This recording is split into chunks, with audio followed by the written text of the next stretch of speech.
Welcome to Establishing and Extending Credit Screencast. What is credit exactly? Credit is an amount of money available to be borrowed by a single person or enterprise. This money is decided credit because borrowers must pay lenders back in the near future. Payments are available monthly or depending on the specifics of the borrower and the lender's agreement contract. How credit works? Well, first, you sign with the lender. Next, you're already gaining credit because you told a lender that you'd borrow their money and then you'd pay them back. Next, you start purchasing things like groceries or clothing or something beyond your wildest dreams that you'd like. Well, you purchase those with credit cards or an asset borrowed from your lender. Next, you pay your lenders back during issued billing due dates, which each billing due date has a certain cycle that you can pay lenders back within. Well, if you're late or unpaid, interest increases and adds onto your account along with what you've already owed to your lender. How credit can benefit you. Credit allows those to have an amount of money needed to get by in their daily lives, even when they may not have the means to do so. Credit can also create options for someone who may want to finance a car, apply for a loan, or even rental options within housing. Establishing credit. Establishing credit requires individuals to maintain their commitment to the lender and their agreement contract. Here are a few ways to start establishing your credit. Open a bank account, pay your bills on time, sign up for a secured credit card, sign up for a rewards card or charge card, or you can even apply for a loan. Note that to receive eligibility for many of these, you must be an individual who pays the bills on time, manages money, keeps up with your finances, and also just being a reliable borrower. This further increases your credit score in the long run. What is a personal credit score report and what do they entail exactly? Personal credit score reports are compiled with your past financial history, credit or debt experiences, bill paying history, accounts within your name, outstanding debt, bill payments according to their due dates are accumulated to bring light to your credit score. What is a credit score report and what it does? Your credit score report is a 3-digit number that defines your credit or debt status. It is a mathematical score generated by an algorithm used by your credit report information. The scoring is ranged from 300 to 850, where a higher number is seen as a low-risk borrower. A credit score report is to assess the financial liability when it comes to borrowing money, meaning you are at a good financial status and that you are reliable when it comes to returning money that you owed or borrowed.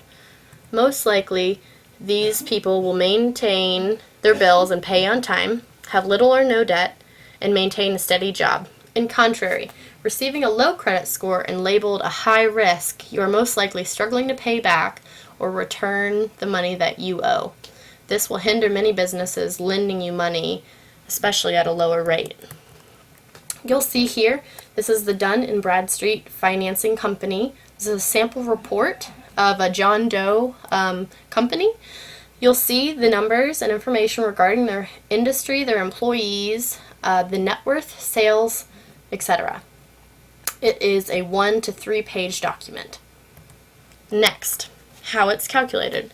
This here is a computer-generated calculator. I just put in a few different things to see what my credit score report is, and it came out to be about 747 out of 850. So I have a very high credit score report, so I'd most likely be lent money and at a lower rate because I seem reliable. How it's calculated. Let's talk about how most credit card companies calculate your payment due by using an average daily balance. This number is determined by adding each day's balance or amount that you owe to date from purchases, and then they divide that number by the total number of days in a billing cycle. The average daily balance is then multiplied by your card's monthly periodic rate, which is calculated by dividing the annual percentage rate, or APR, by 12, a full year. Next, what lenders look for in potential customers. Lenders companies like Dun & Bradstreet require an application processing for all customers or borrowers.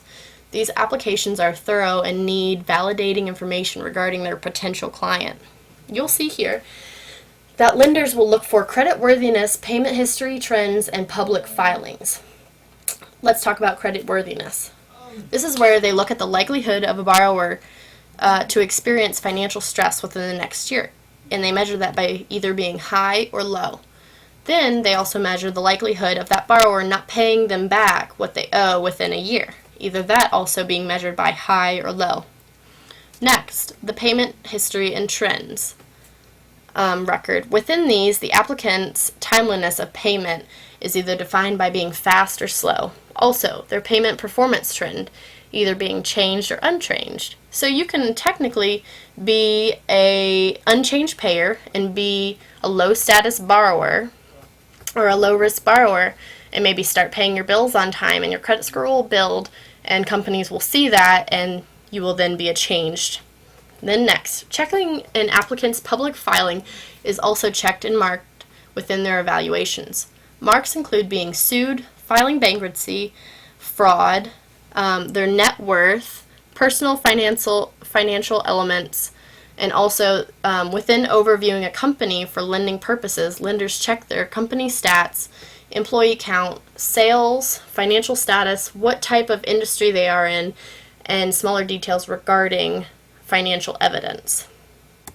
Next, let's talk about who you can borrow from and how they work exactly and exactly what they are. So let's talk about credit unions. These include members of particular organizations or groups that are often nonprofit. This usually entails that they have more money to lend and at cheaper rates or fees due to credit unions not being traditional versus a nationally known bank. Next, a regular bank like Wachovia Wells Fargo or BB&T, and so on. These can lend out a variety of loan types by taking their deposited money within the bank and lending it out at a higher rate to then gain profit. Oftentimes, people feel comfortable borrowing money from banks when already having an existing account within their name. The downside to using a traditional bank to borrow from is that many banks have higher interest rates and fees than other lenders do. Next, a 401k. This is the purpose to allow employees to add to their savings to accommodate their retirement. Borrowing money from your 401k is often a last resort action, but if you're in need of money, you basically have a backup savings account beyond your savings account. Another downfall to this and withdrawing from your 401k is that it increases your taxes that you have to pay according to how much you've withdrawn from your 401k. Next, credit card companies. This allows individuals to have a credit account where they can borrow small amounts of money at a shorter period of time. The credit card company usually bills monthly, and if amounts are not paid back in time, interest will gain on that outstanding amount. As for charge cards, bills are issued monthly where borrowers must pay back the amount in a full. Next, margin accounts. These require a certain amount of collateral in exchange for equaling value in funds from a brokerage account to the borrower or brokerage customer.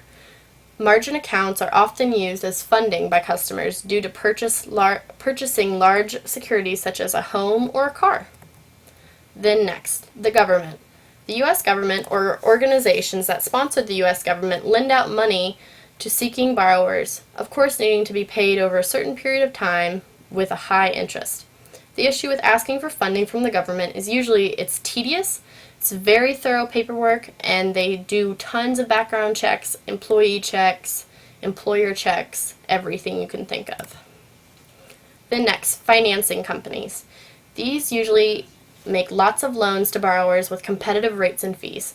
The application processing is often quick and painless.